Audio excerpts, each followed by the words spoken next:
How's it, Dr. Rudi here? Are you gay? Are you Catholic? Do you want to receive communion?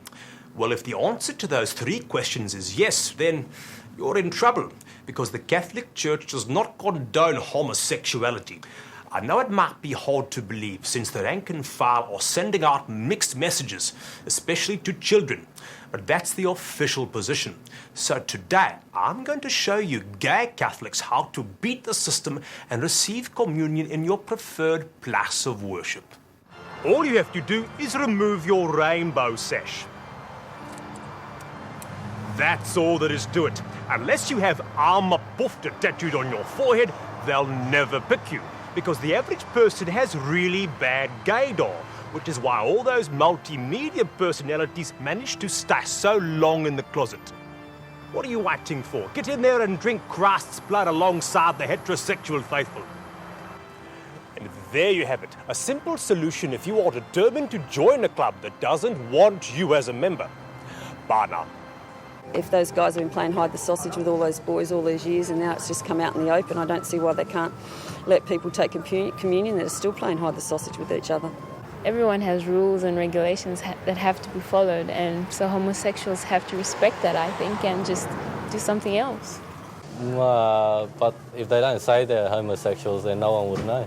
My flatmate's a fag and he doesn't really, he's half Jewish, he's Christian Catholic, and he just doesn't believe any of it anyway. So I think religion's a load of shit, so it doesn't really matter either way. Every week, I'm inundated with letters from men asking how to seduce the ladies. Nikolai from Sundry writes, "How do I get a woman from the bar to the bedroom?" The fact of the matter is that women actually quite like sex. Indeed, sometimes they are gagging for it. But the thing that will stop women from having sex with you is if they think you are a dork. The problem is, most women think that most men are dorks. How's it? And these decisions are made in a split second. So what you need to do is to avoid revealing the true nature of yourself. And the best way to do that is to keep your mouth shut. Don't say anything. It could be the way you boast about your job, or it could be your admission that you catch the bus to work, or it could be your accent. It only takes one piece of information for a woman to write you off for good. I love my club, I know. Now, the best way to avoid speaking is to go somewhere loud with someone loud. Take your most talkative mate. Then when you meet a woman, let him hog the conversation whilst you make loads of eye contact. I know you think internet technology or IT is boring. Because you're silent, she'll assume that you're much more interesting than you actually are, and she will eventually try to speak to you. You're a quiet one. But you could still ruin everything by speaking, so don't. Kiss her instead. Then at the end of the night, let the awkward, drawn-out silence force a suggestion from her. I'm gonna go home. Do you want to share a cab?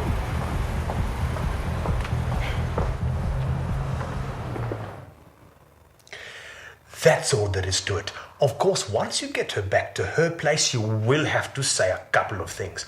But if things go well, you should be able to restrict yourself to yes, more, and oh my God. No, my man's got to have some balls. When I see a strong and silent guy, it attracts me, but at the same time scares me. You got to let them know what you are, otherwise, you could be strong and silent and be a psychotic murderer. Ada, listen to me. I've got something to say to you. I'm talking to you, boy! How's it, Dr. Rudi here? Do you have trouble disciplining your child?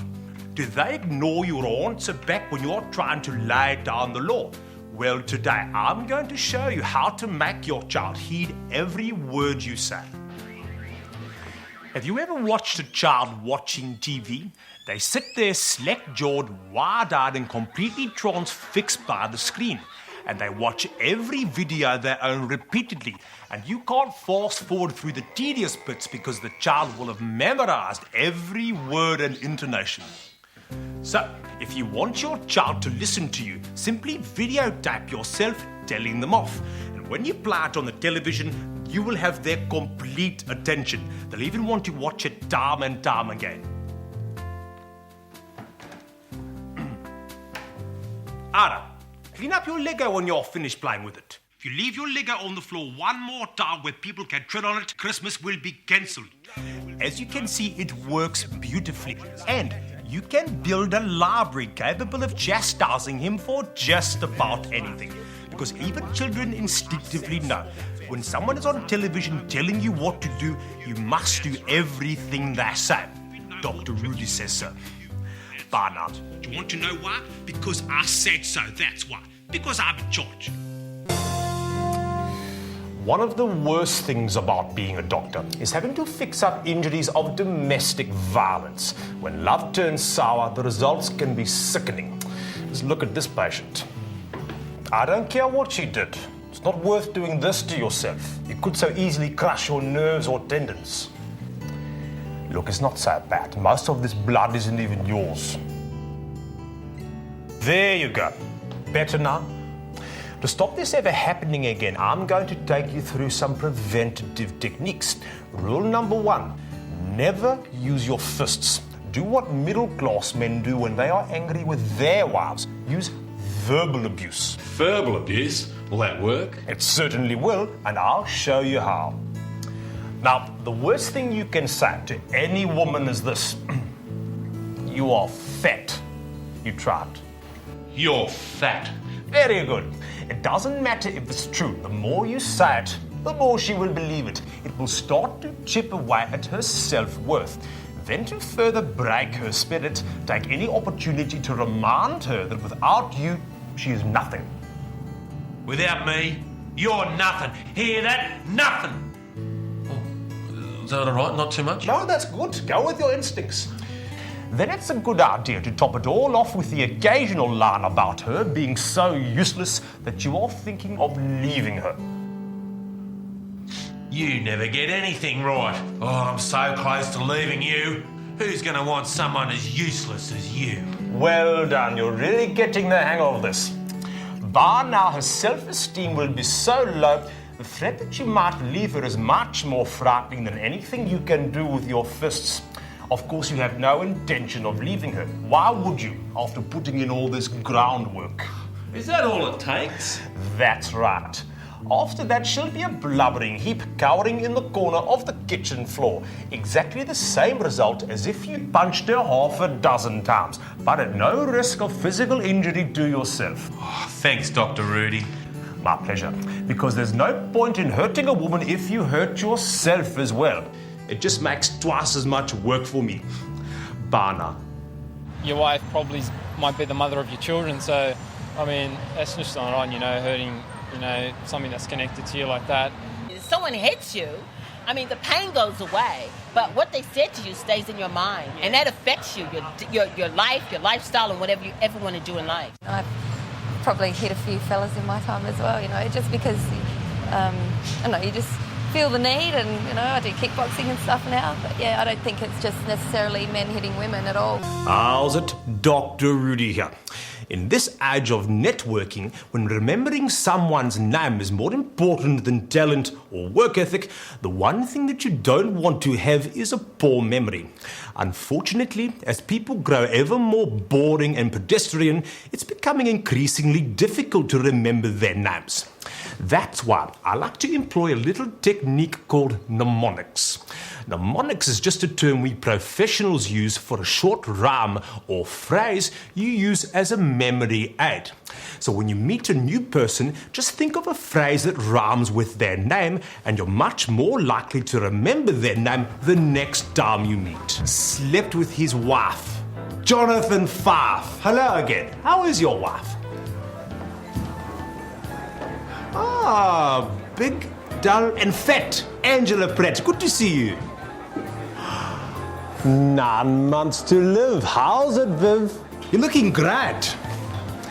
It's easy as that. So wave goodbye to the social blues today with the aid of our memory friend, mnemonics. Hello there. Ah, locks the back door. Fiona Moore. Bye now. How's it? Dr. Rudi here. This week, I received a letter from Siobhan of Lekemba, a young lady with a query that is quite typical of young women today. She writes, "Dear Dr. Rudi, I have been thinking about it for quite a while now, and I would love to get a tattoo. The only problem is I have a very low tolerance to pain, and seeing as though most tattooists demand that you be sober for your session, I was wondering if you could recommend an alternative painkiller that could help me through my ordeal. Yours in anticipation, Siobhan." Well, Siobhan, I think I have the answer for you and every other woman who wants to follow a fad but can't take the pain. All you have to do is become pregnant. That's right, get yourself in the family way, and then in 9 months' time, tell your hippie midwife that instead of a homeopathic home birth, you would like to go tribal for your first baby. Keep pushing. Keep still, goddammit. You see, the miracle of childbirth blocks out all other pain. So, it is the perfect time to have any other painful procedures done. And a tattoo parlor is the perfect place to give birth. These days, you'll find they are more sterilized than most public hospitals. But once the child is born and your tattoo complete, you'll have at least one part of your body that you're happy to look at. Just remember that sometimes you may not like your tattoo straight away, but don't worry. Post-tattoo trauma is quite normal. Bye now. Is your child naughty?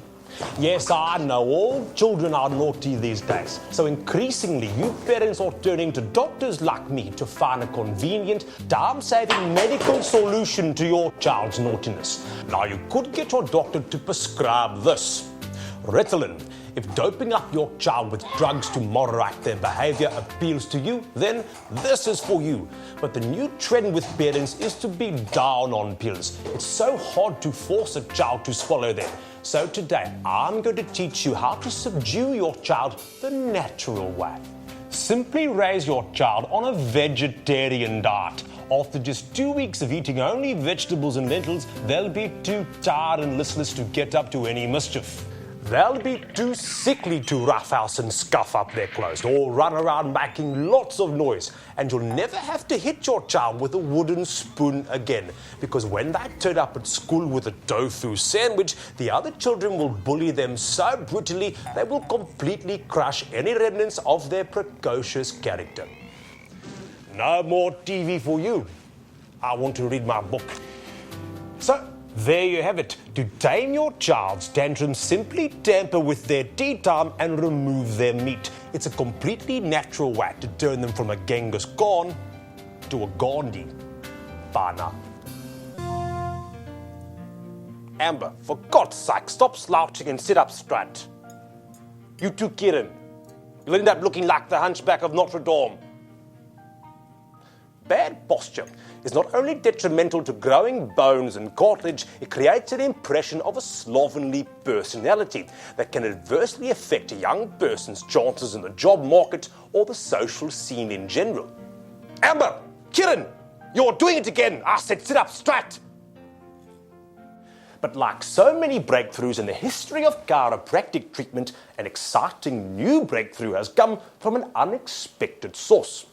Colin here is a drug courier, and what customs officers have noticed from scrutinizing airport surveillance videos is that though sallow-skinned, sweaty and unhealthy, drug couriers walk erect with excellent posture.